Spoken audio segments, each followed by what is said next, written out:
ગાંધીનગરમાં વિવિધ જિલ્લાના શિક્ષકોના મહાધરણા શરૂ થયા। ફરજિયાત ટેટ પરીક્ષાના વિરોધમાં શિક્ષકોનું ઉગ્ર પ્રદર્શન શરૂ થયું। સત્યાગ્રહ છાવણી ખાતે રાજ્યભરના શિક્ષકો એકત્રિત થયા।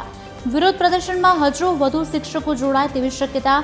સુપ્રીમ કોર્ટના ચુકાદા બાદ શિક્ષકોમાં ભારે રોષ ફેલાયો છે।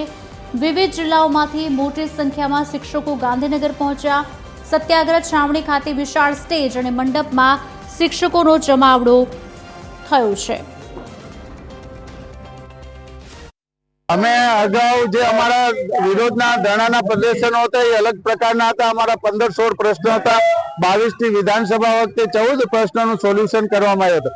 આજે ટેટ પરીક્ષા છે એ 10 પહેલાની પરીક્ષા લેવાની જે વાત કરી છે એના માટે અમે જ્યારે 20-25 વર્ષથી નોકરી કરતા હોય અને આરટીની જોગવાઈ મુજબ 10 પછી એનસીટીની જોગવાઈ મુજબ 10 પછીનાની પરીક્ષા લેવા માટેની વાત છે, તો આ જે પરીક્ષા છે એ રદ કરવામાં આવે એવી અમારી મુખ્યની માંગ છે।